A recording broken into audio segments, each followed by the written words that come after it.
ایک اور روایت میں آتا ہے وَتَبَرَّكُوا بِمَوْلِدِهِ فَمَوْلِدُهُ مَأْمُونٌ مُبَارَكٌ.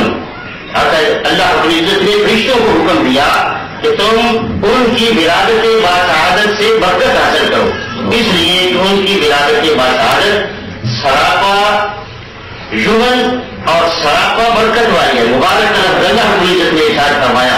اس موقع پر ہم بھی اگر ایک دوسرے کو مبارک دیں ہیں کیونکہ اللہ کا حکم ہے. فرشتوں کو اللہ نے ارشاد فرمایا فَمَوْلِدُهُ مَأْمُونٌ مُبَارَكٌ. اللہ اکبر کبیرہ. حضرت سیدہ آمنہ رضی اللہ تعالیٰ عنہا فرماتی ہیں کہ جب میں رسول اللہ صلی اللہ علیہ وسلم کی ماں بننے والی ہوئی تو دوسری عورتوں کی طرح مجھے بوجھ محسوس نہ ہوا. وَأَتَانِي آدم وَأَنَا بَيْنَ النَّائِمِ وَالْيَقْظَانِ، کہ میں نیند اور بیداری کی درمیانی حالت میں تھی کہ میرے پاس ایک آنے والا آیا، کہنے لگا هل شعرت انک حملت، کیا تمہیں علم ہے کہ تو حاملہ ہے؟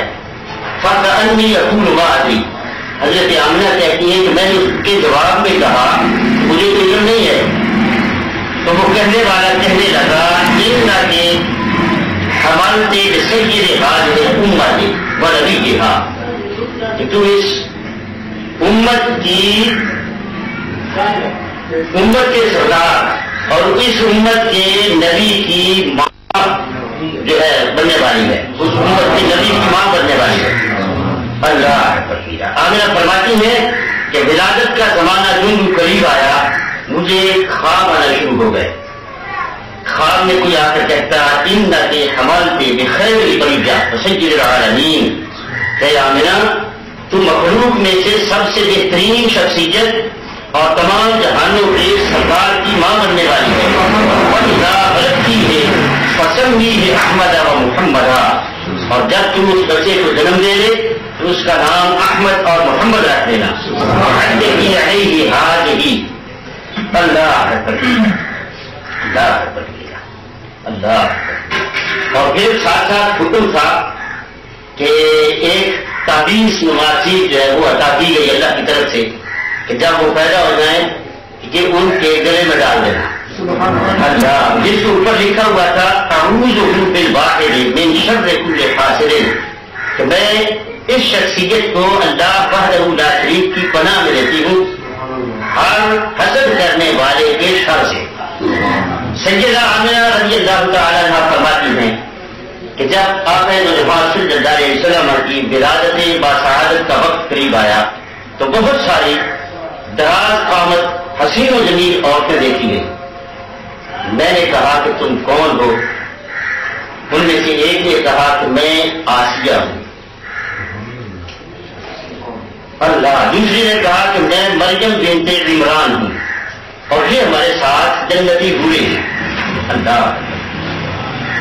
یہ حال میں ارواح سے اللہ رب العزت نے جسم کے ساتھ رسول اللہ صلی اللہ علیہ وسلم کی اس خدمت کے لیے حضرت آسیہ اور حضرت مریم جو حضرت سیدنا عیسیٰ علیہ السلام کی والدہ محترمہ ہیں ان کو متعین فرمایا کہ وہ کچھ نصیب عورتیں ہیں کہ قیامت کے دن کے سید عالم صلی اللہ علیہ وسلم کی ازواج مطہرات میں سے ہوں. یہ ولادت کے وقت بھی آپ کی خدمت کے لیے حاضر ہوئی اور جنت میں سرکار کی ازواج مطہرات میں سے ہوں. سرکار کے ساتھ کچھ نسبت ہوگی. اللہ اللہ ہوئے جو ہے وہ عرض کرنے لگی کہ ارسل اللہ الیک لنتبرک بہذا المولود الذی تلدینہ فی هذه الليلہ. انہوں نے عرض کیا کہ اللہ رب العزت نے ہمیں آپ کی طرف بھیجا ہے تاکہ ہم اس نو مولود کے ساتھ برکت حاصل کریں جو اس رات میں تو جنم دینے والی ہے. سیدہ آمنہ رضی اللہ تعالیٰ عنہ فرماتی ہیں خرج معه نورا اضاء له ما بین المشرق والمغرب. آپ عالم صلی اللہ علیہ وسلم کی ولادت باسعادت ہوئی تو اس کے ساتھ ایک نور روشن ہوا جس کے ساتھ مشرق سے لے کر مغرب تک پوری کائنات ہے روشن ہو گئی. اللہ بکریہ. دوسری روایت میں آتا ہے خرج من نور اضاء له لہو قصور الشام، کہ رسول اللہ صلی اللہ علیہ وسلم کے پیدا ہوتے ہی آپ کے ساتھ ایک نور ظاہر ہوا، جس کے ساتھ مکہ مکرمہ میں بیٹھے ہوئے ملک شام کے واحدات دکھائی دے گئے۔ تمام حجابات جو دور ہو گئے، اللہ کے پہاڑی علاقہ ہے، پہاڑ ہے، کثافت ہے، اس کے باوجود مکہ مکرمہ میں بیٹھے ہوئے حضرت آمنہ فرماتی ہیں میں نے شام کے محلات کو دیکھ لیا۔ حضرت سیدنا عبد الرحمن بن عوف رضی اللہ تعالی عنہ، آپ کی والدہ محترمہ جن کا نام شفا بی ہے، وہ رسول اللہ صلی اللہ علیہ وسلم کی ظاہری دنیا میں داعیہ تھی۔ جنم دینے کے وقت وہ ظاہری دنیا میں وہ تھیں، ان کی ڈیوٹی تھی۔ اللہ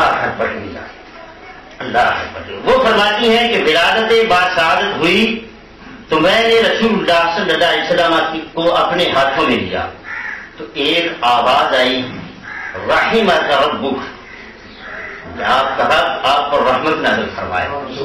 فَأَدَا عَلِي مَا بَيْنَ الْمَشْرِقِ وَالْمَغْرِبِ، حضرت شفا فرماتی ہیں کہ میرے لیے مشرق سے لے کر مغرب کا تمام روئے زمین ظاہر ہو گئی۔ حتیٰ نظرت الی بعض قصور الشام، حتیٰ کہ میں نے ملک شام کے محلات کو مکہ مکرمہ میں رسول اللہ صلی اللہ علیہ وسلم کے اس گھر مبارک میں بیٹھے ہوئے دیکھ لیا۔ اللہ، مکہ میں شام کے گھر روشن ہے ہر نگاہ پر، مکہ میں شام کے گھر روشن ہے ہر نگاہ پر، چمکا ہے وہ اجالا